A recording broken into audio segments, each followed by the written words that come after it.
The cameras caught every smile. For 2 decades, the world watched a fairy tale unfold on red carpets. A famous husband, a luminous wife, a family that seemed to have it all. But behind the flashbulbs, according to reports that surfaced much later, the marriage had become something far colder. A frozen silence dressed in couture, a mansion that felt more like a gilded cage than a home. The world, it was said, saw a portrait. The people inside it saw a fracture. To understand how that fracture formed, you have to go back further than the wedding album. You have to go back to a boy named Michael Kirk Douglas, born in the autumn of 1944 in a small New Jersey hospital, whose very arrival was, as some biographers have suggested, the original sin of his family's unraveling. His parents' union had never been simple. His father, Kirk Douglas, was a Jewish immigrant son clawing his way up the Hollywood ladder with relentless ambition. His mother, Diana Dill, came from the opposite world, a blue-blood Bermudian family with roots in the British military aristocracy, a woman of poise and restraint who had crossed the ocean to act in American films. 2 dynasties, 2 temperaments, 1 marriage. It was never going to hold. When Michael was 6, his parents divorced. The year was 1951, and for a small boy, the ground simply fell away. Kirk Douglas, already becoming one of the most magnetic stars in Hollywood, receded into a shape behind the studio gates, dazzling, untouchable, and largely absent. Diana remarried a man named William Dared, a screenwriter with a quieter soul and steadier hands. Michael moved with his mother into William's orbit, and for the first time, there was a man in the house who actually sat down with him. In later interviews, Michael would say, as reported by friends and journalists who knew him, that William Dared felt more like a real father to him than his biological one ever did. The press would later write that line down, but the wound beneath it ran deeper than any quote could capture. There was a particular moment Michael returned to again and again in private conversations, an etched memory from those early years. His stepfather pulled up a chair, looked the boy in the eyes, and asked a simple question. Then, and this was the part that undid him, he listened. Michael cried that day. Not from hurt, he would later explain, but from the shock of being heard for the first time in his life. That image, a chair pulled close, a question asked and answered with patience, would become the hidden architecture of everything Michael Douglas would later try to become. He just didn't know it yet. The schools came next, a parade of elite institutions chosen to polish a famous surname. Allen Stevenson in New York, Eaglebrook in Massachusetts, where he had to repeat a year because the academic program moved faster than he could. Choate Rosemary Hall in Connecticut, where the air was thin with old money and the dormitory gossip revolved around which student had which famous parent. Michael's nickname, cruel in its simplicity, was just 3 words, Kirk Douglas's kid. It followed him like a tailor's tag sewn into the collar. He found his only real escape in the drama clubs. On a school stage, a boy with a famous last name could simply disappear into someone else. The applause was different there, earned, not inherited. From his mother's side, he inherited something subtler but equally powerful, the Bermudian ethos of self-reliance, a kind of dry, unbreakable will that had carried the Dill family through wars and bankruptcies and the slow fade of empire. That stubbornness, hidden under the soft manners of an East Coast boarding school boy, would prove to be the steel inside him. When the time came for college, Michael had already been accepted to Yale. It would have been the obvious path, the path his father's generation would have applauded. He rejected it. Instead, he enrolled at the University of California at Santa Barbara to study drama. In later years, he would privately admit, as several close friends have recounted, that the choice had very little to do with passion for acting. It was the first real act of defiance against a fate that had been written for him before he could walk. If he was going to be compared to his father, he decided, he would do it on his own terms, in his own country, far from the Manhattan drawing rooms where Kirk Douglas was already a legend. He graduated in 1968 with a bachelor's degree and a hunger that no diploma could satisfy. He moved to New York, the only city where a young actor could be anonymous if he tried hard enough. He trained under Win Handman at the American Place Theater, where the craft was taught like a trade, slow, exact, unsentimental. From 1966 onward, he also studied at the Eugene O'Neill Theater Center in Connecticut, a place his stepfather William had helped establish, another quiet thread tying the boy to the man who had truly raised him. It was there, in that converted Connecticut farmhouse, that he met Danny DeVito. The two became inseparable, and when the workshops ended, they shared a tiny, cramped apartment in New York, the kind of place where the radiator clanged at midnight and the rent was always a week late.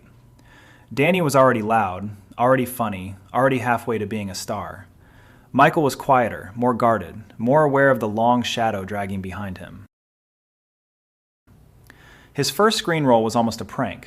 In 1966, he appeared as a Jeep driver in Cast a Giant Shadow, a war picture produced by his father's own company. The credit was so small it barely registered. He was 21 years old, and to most viewers he was just another extra.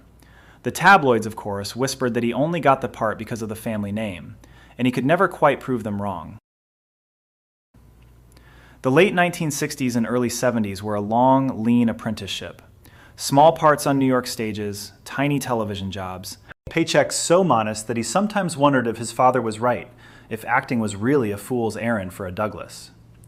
To protect what little credibility he had, he took a deliberate step in 1969 for a CBS special called The Experiment. For the only time in his career, he used a stage name, M.K. Douglas. It was a small humiliation, a small rebellion, and a small confession all at once. Later that same year, he landed the lead in Hail Hero, a film about a college student who clashes with the values of his family and his country.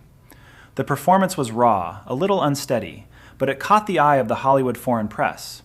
He received a Golden Globe nomination for Most Promising Newcomer, the first public signal that the son might, after all, be more than a surname. The roles that followed were small and instructive. Adam at 6 a.m. in 1970, Summertree in 1971, Disney's Napoleon and Samantha in 1972, a gentle family picture in which he played a gentle, broken man. None of these films made him rich, none of them made him famous, but each one added another line to the sketch of the actor he was becoming. Meanwhile, in Los Angeles, a veteran producer named Quinn Martin had been watching. Martin caught Michael in an episode of the FBI and saw something the rest of Hollywood had been too distracted by the family name to notice: a young man who could carry a scene without leaning on his father's legend. He offered Michael the co-lead of a new ABC police drama called The Streets of San Francisco, opposite the veteran Karl Malden, one of the most respected actors of his generation. The series would premiere in September of 1972, and in the hills above the city, the piercing wail of police sirens, the sound of the show's opening credits, would soon become the sound of Michael Douglas's professional resurrection. Malden, who had won an Oscar and lived through every storm the industry could throw at a man, took the younger actor under his wing. Michael would later speak of him with a reverence usually reserved for family. Here, at last, was another father figure, not a blood father, but a working one, a man who taught by example and never demanded anything in return except punctuality and truth. It was Malden, more than anyone, who taught Michael that the camera does not love vanity, it loves presence.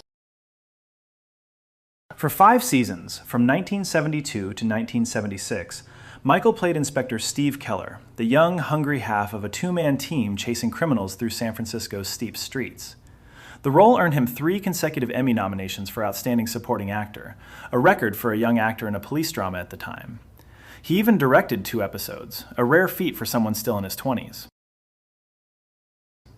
But the breakthrough that would truly rewrite his life had nothing to do with acting.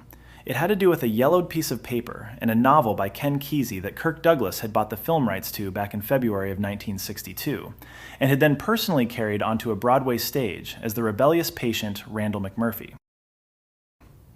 In late 1971, Michael convinced his father to hand those rights over. The younger Douglas had a vision that the elder one had never quite managed. He would produce the film himself. He would find a director who saw what Kirk Douglas had only flirted with. He would prove, to his father, to Hollywood, to himself, that the Douglas name could be more than an inheritance. It could be a launching pad.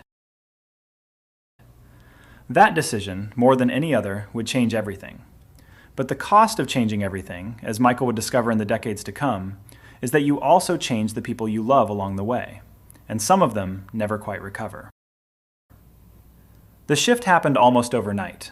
For 5 years, Michael Douglas had played Inspector Steve Keller at the side of Karl Malden, learning the grammar of a working actor's life from a man who had nothing left to prove and therefore nothing left to hide. Malden became, in the private accounts of those who knew them both, a kind of second father, quieter than Kirk, more present than William, a craftsman who treated every scene like a bench job and every co-star like a colleague. Michael would speak of him with a reverence that survived even Malden's death in 2009. 3 consecutive Emmy nominations for Outstanding Supporting Actor followed, and Michael quietly directed 2 episodes of the series, a near unheard-of concession to a young actor at the time. But by the mid-1970s, the television schedule had begun to feel like a holding cell. The real prize, the one his father had been circling for over a decade, was a thin novel by Ken Kesey about a psychiatric ward in Oregon. Kirk Douglas had bought the film rights in February of 1962 and had personally carried the role of Randall McMurphy to Broadway, where it had run for a respectable stretch but never quite caught fire. The rights had sat in a drawer ever since, a piece of unfinished business that irritated the elder Douglas like a stone in his shoe. In late 1971, Michael convinced his father to hand them over. It was a quiet transaction, but it detonated slowly. Michael saw what his father had only flirted with, that McMurphy was not a heroic figure, but a sacrificial one, that the real engine of the story was the institution itself, and that the movie needed a director who understood how power corrupts even the well-intentioned. He brought in Saul Zaentz as a co-producer, and together they spent the early months of 1975 assembling a package that the studios did not yet know they wanted. Director Milos Forman, the Czech emigre who had made his name on human comedies, signed on with one condition: Kirk Douglas could not play McMurphy. The role demanded a younger man, a man with the loose, insolent energy of a true rebel. Kirk, already in his late 50s, was too old. It was a verdict the father would never quite get over, though he would later call it correct. Michael then did the unthinkable, at least within the family. He did not offer the part to himself. He offered it to a relatively unknown actor named Jack Nicholson, whose electricity on screen had been impossible to ignore in films like Five Easy Pieces and The Last Detail. The gamble was enormous. Michael was betting his father's legacy, his own credibility, and a considerable sum of money on a man who had never carried a film of this scale. The bet paid off in ways no one could have predicted. Released in 1975, One Flew Over the Cuckoo's Nest did not merely succeed, it swept. At the 48th Academy Awards in 1976, the film took every one of the 5 major categories: Best Picture, Best Director for Forman, Best Actor for Nicholson, Best Actress for Louise Fletcher, and Best Adapted Screenplay. Michael Douglas, the producer, stood on the stage of the Dorothy Chandler Pavilion and held the Oscar for Best Picture in his hands. According to friends who were there, it was the moment he stopped being Kirk Douglas's son and became, in his own right, Michael Douglas. The following December, he and his younger brother Peter formally took over the family company, the Bryna Company, named for their mother. For 2 years, the brothers ran it together, but Michael chafed at the inherited architecture. In 1978, he stepped out on his own and founded Big Stick Productions, a small but fierce independent company that would, over the next 2 decades, define the kind of risk-taking producer-actor he wanted to be. The next test came quickly. In 1979, he starred in and produced The China Syndrome, a political thriller about a cover-up at a nuclear power plant, co-starring Jane Fonda and Jack Lemmon. The film was smart, urgent, and almost painfully relevant. 12 days after its release, the real-life accident at 3 Mile Island in Pennsylvania turned the fiction into headline news, and the picture became the most talked-about movie in America. For a moment, Michael Douglas was not just a star, he was a civic voice. Then came the genre that would, more than any other, allow him to fuse his producing brain with his acting muscles, the romantic adventure comedy. In 1984, he made Romancing the Stone, directed by a young Robert Zemeckis, co-starring Kathleen Turner as a dowdy romance novelist and Danny DeVito as a greedy, petty criminal. He played Jack Colton, a rumpled soldier of fortune with a battered sense of honor. The film grossed more than $100 million against a modest budget, and the trio reunited a year later for The Jewel of the Nile, a slicker sequel that proved the chemistry was not a fluke. But the year that would define him, the year Hollywood would engrave on its memory, was 1987. 2 films arrived within months of each other, and together they split his public identity down the middle. In Fatal Attraction, directed by Adrian Lyne, he played Dan Gallagher, a comfortably married New York editor whose one-night affair with a book editor, played by Glenn Close, turns into a domestic nightmare. The film was a cultural earthquake. It made the word bunny a permanent prop in American cinema, and had earned its leading man a reputation that he could not quite outrun for the rest of his career. The nice man who makes a catastrophic mistake. Audiences hissed at him in lobbies. Strangers crossed the street. The price of a hit, he would learn, is that you become the character. Then came Oliver Stone's Wall Street. In it, Michael played Gordon Gekko, a ruthless corporate raider who buys companies the way other men buy shoes and discards human wreckage as collateral. The film was meant as a warning about the moral rot at the heart of the Reagan-era money chase. Audiences took it as a manual. Gekko's clipped, perfectly timed line, "Greed is good," became the unofficial slogan of the decade. The hair, the suspenders, the cell phone the size of a brick, every detail entered the cultural bloodstream. At the 60th Academy Awards in 1988, Michael Douglas won the Oscar for Best Actor. He held the small golden statue and gave a speech that tried, in vain, to separate the man from the monster. The roles that followed only deepened the trap, and he knew it. In 1989, he starred opposite Kathleen Turner and Danny DeVito in The War of the Roses, a savage black comedy about a marriage literally collapsing under the weight of its own real estate. The film was funny, but it was also uncomfortably close to the bone. That same year, he traveled to Osaka to shoot Black Rain, playing a New York detective out of his depth in the Japanese criminal underworld. The role was colder, more controlled, and audiences began to whisper that Michael Douglas preferred his characters with sharp edges. In 1992, he starred opposite Sharon Stone in Paul Verhoeven's Basic Instinct, playing Detective Nick Curran, a haunted cop drawn into a lethal game with a bisexual crime novelist. The film was a worldwide sensation, a cultural flashpoint that reignited debates about screen violence, sexuality, and the price of provocation. It was also, by every public account, the moment the salary gap between male and female stars became impossible to ignore. Sharon Stone, whose performance became one of the most imitated in modern cinema, was paid $500,000. Michael Douglas, the more established name, was paid $14 million. The numbers were reported widely at the time and have been cited ever since as a benchmark of an era that has only recently begun, painfully, to change. In 1993, Joel Schumacher's Falling Down gave him a different kind of weapon, an ordinary man pushed over the edge by the small tyrannies of modern life. In 1994, he starred opposite Demi Moore in Disclosure, a cyber thriller that reversed the gender dynamic of the workplace harassment story, casting him as a man tormented by a female boss played by Moore. In 1997, David Fincher's The Game pushed him into something stranger and colder, a psychological labyrinth in which a wealthy San Francisco financier cannot tell whether he is being destroyed or saved.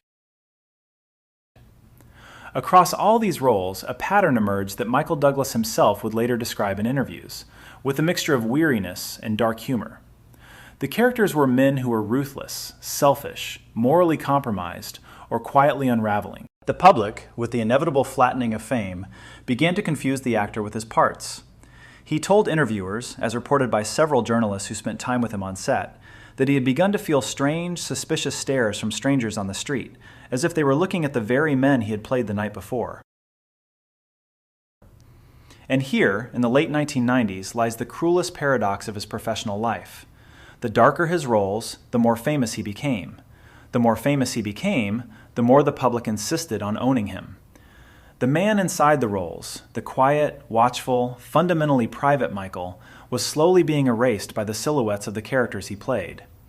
He had built a career on a refusal to be his father's son, and in doing so, he had constructed a new kind of prison, one with better lighting and a red carpet at the entrance. Meanwhile, the world beyond the marquee lights was quietly disintegrating. The mansion he shared with his first wife, Deandra Luker, in the hills of Majorca, had become, by every account that has surfaced since, a place of polite silence. The cameras still caught the smiles, the tabloids still ran the glossy spreads, but inside, the marriage had grown so cold that even the children, according to those close to the family, learned to walk softly through the hallways. It was the strangest of contradictions. By the early 1990s, Michael Douglas was at the absolute summit of his profession, richer, more awarded, more quoted than he had ever been. And the life underneath the summit was, by his own later admission, hollowing out from the inside. The very success he had fought his entire life to claim was, slowly and almost silently, eating the life he had been fighting for. In the spring of 1977, Michael Douglas married Deandra Luker, the 19-year-old daughter of a distinguished Austrian diplomat. He was 32, already a star from the streets of San Francisco, and she had left school barely a year before. To the outside world, the wedding read like the opening scene of a new Hollywood dynasty. The heir to the Douglas name, the daughter of European aristocracy, the bright future of an American film family. Inside the marriage, the picture was never that simple. Cameron Douglas was born in 1978, and for a brief, almost luminous window, the family looked like everything the magazines wanted it to be. Michael swore, according to several friends who heard him say it in private, that he would be the opposite of his own father. He would be present. He would be in the room. He would not become a distant idea with a famous surname. The vow was heartfelt, and it was sincere, and it was almost immediately overwhelmed by the machinery of his own ambition. Throughout the 1980s, Michael was constantly away. The schedule of an actor-producer at his level is not a schedule at all. It is a series of long, semi-permanent relocations. Los Angeles for casting, New York for the production offices, Budapest or Vancouver or some Caribbean island for the shoot itself, often for months at a stretch. Deandra stayed behind, raising their son in a sprawling villa in Majorca, a sun-bleached estate high above the Mediterranean that the tabloids would later describe, in their breathless way, as a palace and a prison in the same breath. In 1980, the family's luck took its first visible bruise. Michael was involved in a serious skiing accident that left him injured and forced him, by his own later account, to step away from acting for nearly 3 years. The forced stillness was, in its own quiet way, devastating. An actor without a set is an actor without an identity. Reportedly, the downtime opened a door he had previously kept shut. He began, by accounts that surfaced years later in interviews and through friends, to drink more heavily. Drugs entered the picture. The details of that period were never publicly detailed, only hinted at, and it would be more than a decade before the man himself addressed any of it. On September 17, 1992, Michael checked himself into the Sierra Tucson Center in Arizona for a 30-day treatment program. He did not make a press release of it. There were no cameras outside the gate, but the admission was real, and it would later be confirmed by the man himself in a conversation with a journalist who would keep the specifics private until long after the fact. It was, by any honest measure, the first public admission that the polished smile on the red carpet had been hiding something ragged for years. While Michael was confronting his own collapse, his son was growing up in a mansion with too many rooms and not enough steady hands. Cameron Douglas, by every account that has emerged in the years since, was a bright and sensitive boy who never quite recovered from the long absences of his father or the quiet, frozen marriage of his parents. The villa in Majorca had a swimming pool and a view of the sea, and it was, according to a later interview his father would give, a place where his son was surrounded by everything except what he actually needed. Cameron turned to drugs at a young age, and the habit tightened its grip through his teenage years with the terrible, slow inevitability that so often accompanies the children of the very rich and the very absent. In 2003, Cameron was arrested in federal court on charges of heroin trafficking. He would eventually be sentenced to 7 years in a federal penitentiary, a punishment that made headlines around the world and reduced one of Hollywood's most photographed families to a single, ugly headline. In later years, as reported by journalists who covered the family closely, Michael would publicly acknowledge what he called the greatest mistake of his life, not the addiction itself, but the years of absence that allowed it to take root. The admission, however incomplete, was unusual in an industry that usually hides such confessions behind publicists and lawyers. Behind that public confession lay the longer, quieter ruin of his first marriage. Michael and Deandra had spent the best part of 2 decades, by her own later account and that of those around them, living in a polite, glacial silence. They attended premieres, they posed for photographs, they hosted dinners on the terrace of the Majorca villa. They did everything that 2 people are supposed to do when a marriage is still, in the technical sense, a marriage. None of it, by their own later admissions, was real. In 1995, Deandra officially filed for divorce. The process dragged on for 5 years, through lawyers and countersuits and the careful untangling of a fortune that had grown enormously during the years of Michael's greatest hits.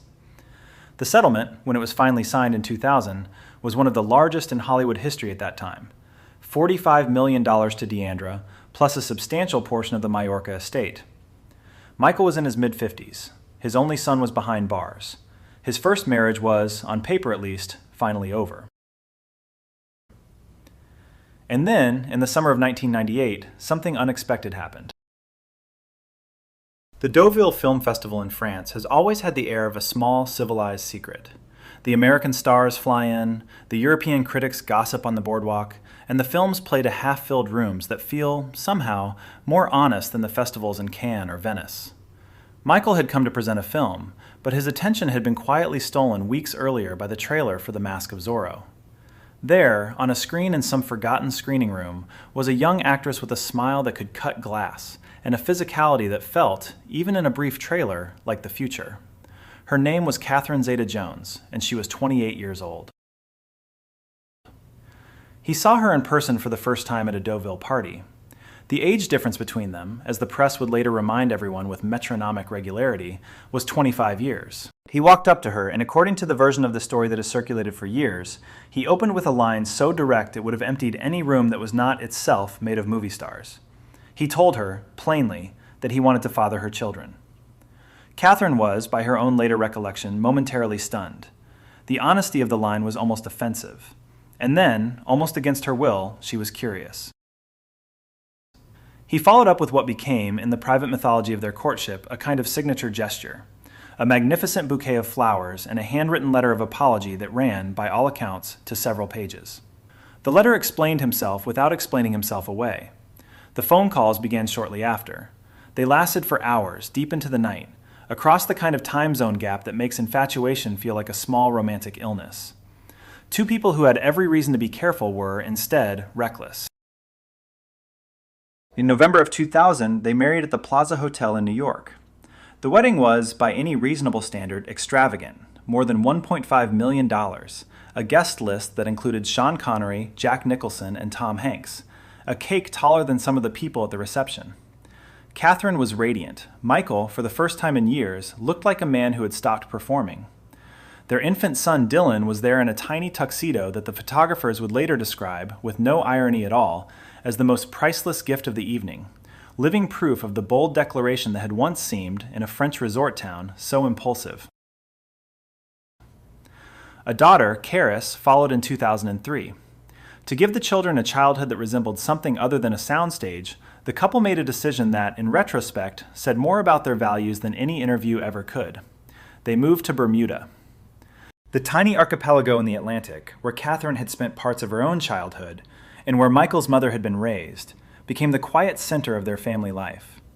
The cameras still found them, but the children grew up knowing the sound of the sea more intimately than the click of a shutter. Michael was, by all available accounts, trying to do something that does not come easily to a man who has spent his life being looked at. He was trying to listen. In the quiet evenings on the island, away from the scripts and the sets, he found himself returning, again and again, to that memory from his childhood. The moment his stepfather had pulled up a chair, looked him in the eyes, and simply heard him. He was trying, late in his own life, to become for his children the kind of father he had been searching for since he was 6 years old. The work was not perfect, it rarely is, but the intention was real, and it changed the temperature of the household. For a few years, the marriage glowed. The two of them were, by every visible measure, exactly what the public wanted to believe a Hollywood couple could be: glamorous, affectionate, generous, and visibly in love. They appeared on magazine covers. They walked red carpets. They gave interviews in which the questions were soft and the answers were softer. The world, relieved after the long Cold War of his first marriage, allowed itself to believe in the second. The disbelief would not last. In August of 2010, a routine visit to a Canadian clinic in Montreal, part of the country's public health care system, after several American specialists had reportedly failed to identify the problem, revealed a mass at the base of Michael's tongue.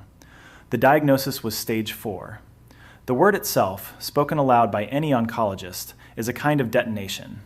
In Michael's case, the explosion was muffled, at first, by a careful public strategy. According to reports that surfaced later, the team around him advised him to describe the disease as throat cancer rather than tongue cancer, partly to soften the public narrative during the promotional tour for Wall Street, Money Never Sleeps. and partly to spare him the uglier associations of a disease that attacks the face itself. He accepted the framing. He accepted the chemotherapy. He accepted the radiation. He accepted, as those close to him would later say, the slow, grinding process of learning whether he would survive. He reportedly lost 32 pounds. His voice, the instrument that had carried him through 5 decades of work, was nearly destroyed. Catherine, by the accounts of those who saw her in those months, set aside her own career and her own celebrity to remain at his bedside. She was, friends said, a presence rather than a performance. It was, in other words, the beginning of a season that would test every promise the marriage had ever made. The bridegroom who had once declared, in a French resort town, that he wanted to father her children, now faced the possibility that he might never speak to them again. The wife who had crossed an ocean to marry him now faced the possibility that the man she had married might not survive the year. The next chapter would show what kind of marriage they had actually built, and it would not be a gentle test. The chemotherapy and radiation were brutal in the way that only chemotherapy and radiation can be. The treatments, as Michael would later describe them, did not so much fight the disease as conduct a scorched earth campaign against the body that housed it. According to the reports that circulated at the time, he lost 32 pounds. His voice, the instrument on which his entire professional life depended, was nearly stripped away.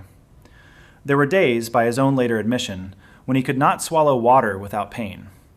There were nights when the future shrank to the size of the next pill cup. Catherine, by the same accounts, set aside her own career to remain at his bedside. The actress who had ridden a black horse across a movie screen and charmed the world at 28 became, for that long season, a private nurse, an advocate, a translator between the patient and the medical jargon, and a small, fierce refusal to let the worst be true. The celebrity life, with its premieres and magazine covers, went into cold storage. The marriage, instead, went into the trenches. And yet, the physical and emotional strain of those years, by the source's framing, began pushing the marriage toward what can only be described as a dead end.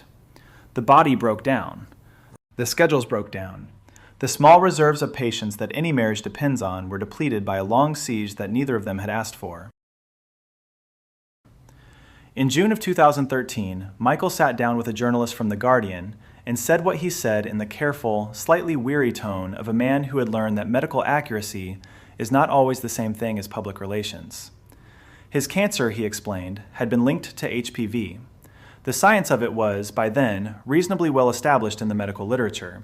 The headline it generated was not.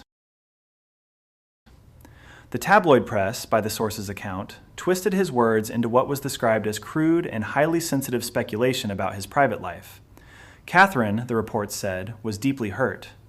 Catherine, the reports said, was publicly humiliated. The science of the diagnosis was lost. The morality play of the diagnosis took its place. Rumors of an impending divorce spread with the speed of a rumor mill that has been waiting for exactly this kind of fuel. There were, in those same reports, whispers about Catherine's mental health, whispers that she had been diagnosed with bipolar II disorder and hospitalized more than once. Whether or not the reports were accurate in every particular, the effect on the public narrative was the same. The marriage that had once looked like the great Hollywood love story was now, in the tabloid's framing, a slow-motion collapse. In May of 2013, Michael walked alone on the red carpet at the Deauville Film Festival, the very place, 15 years earlier, where he had walked up to a young Welsh actress with an outrageous opening line. This time, by every visual cue the photographers could read, he walked as a man walking away from something rather than toward it. The image, in the source's framing, became a kind of symbol of the silent collapse. They separated, quietly, the way separated couples with children and contracts separate. No explosive press conference, no courtroom brawl played out on the cable news. Just a man and a woman, in different rooms, with too much history between them to make a clean break, and too much damage to make the staying easy. Then, after months apart, something the tabloids had not predicted happened. They looked inward. They did the difficult, unglamorous arithmetic of two people trying to decide whether the love they still carried was larger than the wounds they had inflicted on each other. By the source's account, they decided it was.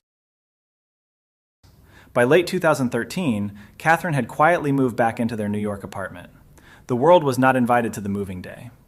In 2014, they appeared hand in hand at a library opening ceremony, the kind of public appearance that, in celebrity arithmetic, carries the weight of an official statement. They were, the picture said, back together. The wounds were not healed. The marriage was. In 2015, in a television interview, Michael said what every spouse who has survived a public storm eventually says, that they had overcome adversity, that they were still deeply in love, that the years had been harder than the cameras ever knew. The interview was, in its way, a small act of faith. In 2018, a former assistant from the 1980s named Susan Browdy accused Michael of sexual misconduct. The accusation arrived at the height of the Me Too movement, a season when Hollywood was conducting a long, painful audit of its own behavior. Catherine, by the reports, was publicly a supporter of that movement. Michael, by his own swift response, issued a firm denial. Catherine, according to the source's framing, chose to stand by her husband, not with the cold logic of a contract, but with what was described as understanding and unwavering trust. It was not the first time the marriage had been tested by an outside force. In 2004, a woman named Dawnette Knight had sent violent death threats to Catherine, a sustained campaign of terror that nearly broke her, by the reports, before the perpetrator was eventually caught and punished. Michael had stood beside her then, the way she now stood beside him. The symmetry, by the source's framing, was not lost on either of them. And yet, for all that had survived, the cancer, the tabloid firestorm, the accusation, the stalker, the long, quiet months apart, the reunion was, the source insists, fragile rather than final. The marriage had been to the brink and back. The marriage was not yet at the end of the story. The line that closes this chapter is not new. It is the line he had told interviewers, in slightly different forms, across the long arc of his stardom. That sometimes he walks down the street and notices weary looks from complete strangers, as if he were the very man they had watched on screen the night before. The line was always about acting, and about the public's confusion of the actor with his roles. But now, in the late light of all that had befallen him, the line had acquired a second meaning. He was not only Gordon Gekko to the strangers on the sidewalk. He was, by the tabloid's relentless arithmetic, also the failing husband, the distant father, the man whose marriage had supposedly been a frozen void for 20 years. The camera had taken more from him than it had given back. The next chapter would be about what he did with what was left. By his 80s, Michael Douglas had outlived most of the men he had played on screen. The Gordon Gekkos, the Dan Gallaghers, the Nick Currans, those sharp, hungry, morally slippery characters, belonged to a younger country, and the actor who had inhabited them had quietly stepped out of the costume. In the summer of 2025, he traveled to the Karlovy International Film Festival, a small hillside town in the Czech Republic where the screenings still feel like church and the red carpets are short enough to walk in polite shoes. He introduced a newly restored print of One Flew Over the Cuckoo's Nest, the film that had, half a century earlier, severed him from his father's shadow and made him, in his own right, a force in American cinema. Standing before the audience in the Great Hall, he announced that he was entering a phase of semi-retirement. The line he delivered on that stage, as the source recounts it, was plain and unperformative. He had realized, he said, that he had to stop. He did not want to become, in his own words, one of those people who collapse and die on a film set. It was the kind of sentence that only a man who has spent 6 decades on film sets can say without irony. Behind the sentence sat the long arithmetic of a life lived in public. The Oscar in his study, the second one in the same drawer. The voice that had been taken from him and returned in a thinner register. The son who had been lost and slowly, painfully found again. The recent work, the work that had come in the back half of his career, had the unmistakable feel of an actor summing things up. He had played Dr. Hank Pym in the Marvel Cinematic Universe, a brief, wry appearance inside a franchise that most actors of his generation would have dismissed as beneath them. He had taken the role, by every available account, because he could see the humor in it, and because he understood that the audience for those films now included his own grandchildren. He had also played Sandy Kaminsky in The Kaminsky Method, a Netflix series about an aging acting coach in Los Angeles whose students had become more famous than he ever was.